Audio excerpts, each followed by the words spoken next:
welcome to my channel. So in this lecture we'll see how to write a Java program to demonstrate the mouse listener, window listeners, window adapter as well as the key listener. So before I begin with the session, let us see a small introduction on event handling mechanism. Event handling is a mechanism that controls the event and decides what should happen if any event occurs.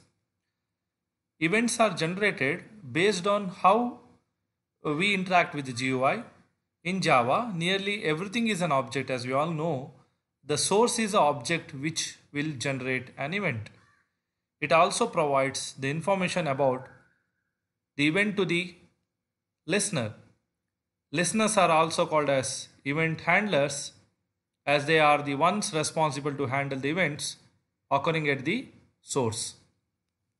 Listeners are interfaces, and different types of listeners are used to the event. Let us see one by one how this event handling mechanism has been applied in the Java program. So as I already mentioned that any event, whenever you want, for example, when you are going to interact with any GUI like a button or like a menu, so on change of any kind of state of an object, the event will occur, and as I already mentioned, the source is the object which will generate an event. So in this session, we'll see how to write a Java program which demonstrate the interfaces on mouse listener, key listener as well as window listeners. So as you can see the program over here, the thing is two packages we have to import. One is the Swing package which is there in javax.swing, and another one is the event handling package which is there in java.awt.event. So first of all, I would like to create a class and extend the JFrame class and implements an interface called as mouse listener. Okay, so in this mouse listener, we actually have 5 methods. Those methods are called as mouse clicked, mouse entered, mouse exited, mouse pressed, and mouse released. Okay, now let us see how these methods are going to work. So for the better purpose, I created a label, JLabel, and in the constructor, I called a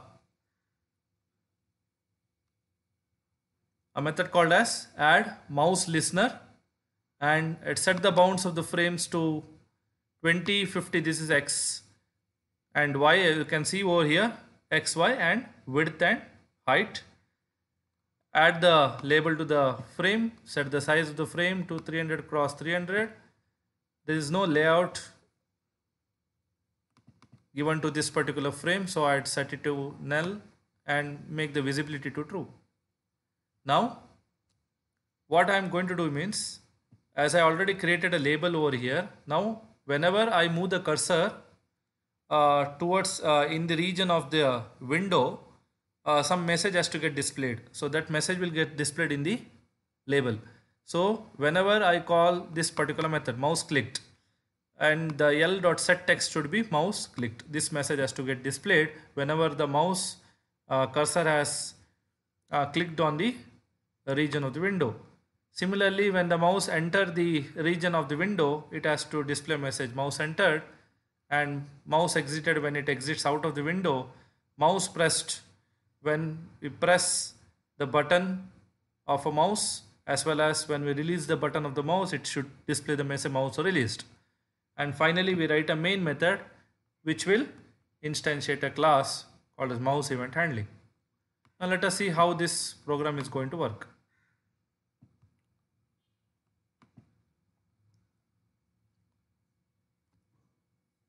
As you can see, a frame has been displayed here, and you can see here, whenever I enter the mouse, it says mouse entered. When I release the mouse, it says mouse exited.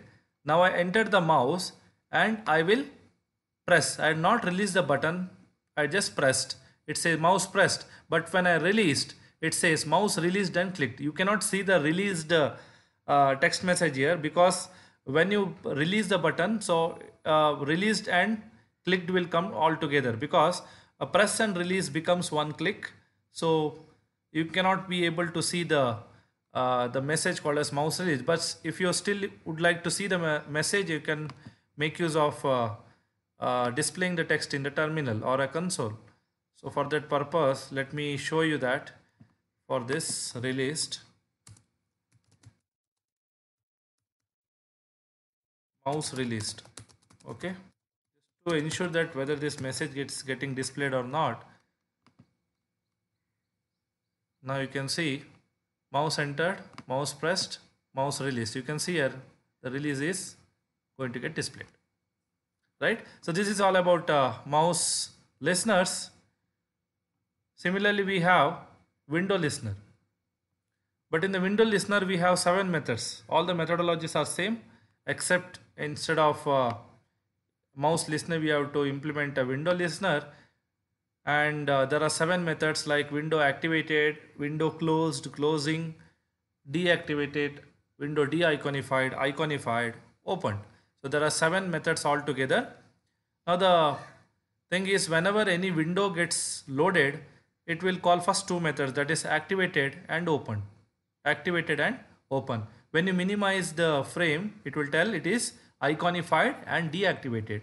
When you again de-iconify the frame, it will tell de-iconified and activated. And when you are going to close the window, it will tell closing, deactivated as well as closed. So this is how the methods of the window listeners are going to work. Now let us see the demonstration. As you can see, this is the window here, this is the window over here, and you can see automatically activated and opened has been shown here, correct? Because the window has activated and opened. Now when I minimize this window, when I minimize, you can see it is iconified and it is deactivated, right? Now I will de-iconify it. That time it will tell de-iconified and activated. But when I am able to close, when I am going to close it, you can see it is closing, deactivated and closed. So all the 7 methods are working in the window listener. I hope you understand with this.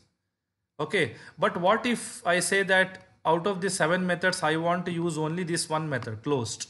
Is it possible in Java?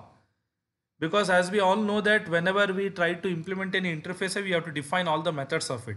But what if we try to use only this kind of one method out of all the 7 methods in window listener? It is possible only if you extend one class called as adapter classes. Okay, so let us see a program using window adapter. Similarly, for window listener, we have window adapter. Like that, we have for mouse listener, we have mouse adapter. For key listener, we have key adapter. Okay, so look at this program over here. Now we have a window adapter constructor. In that, I created a new frame. The name of the frame is window adapter.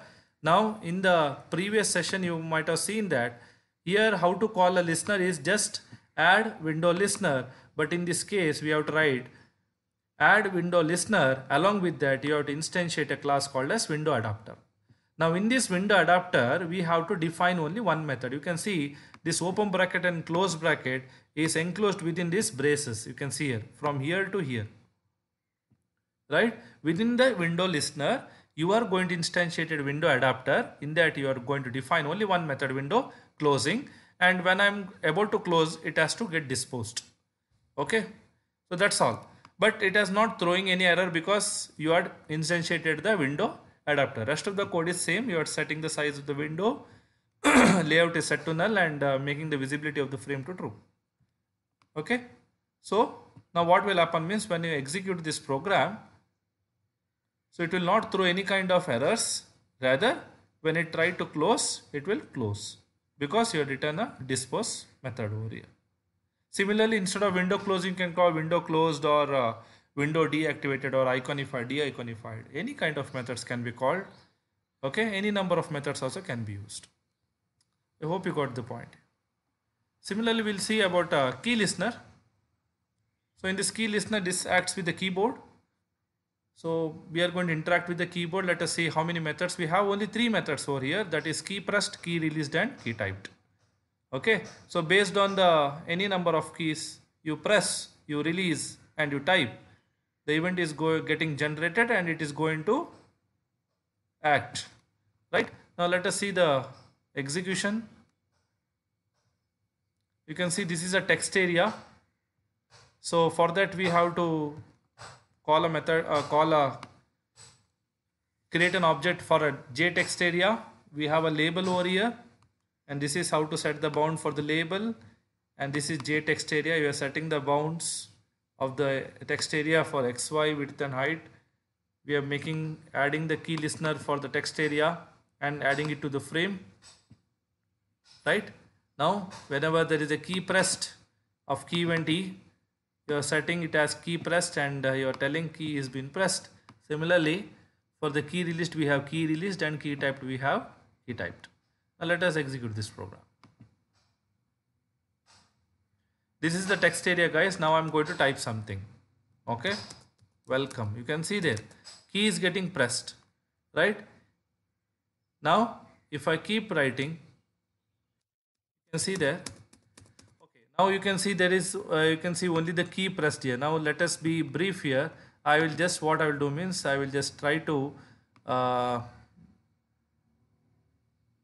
display everything on the console so that you get a clear picture, or else due to very faster execution you may not be able to see all the methods executing here. I'll write key released here, and for this purpose I'll write key type.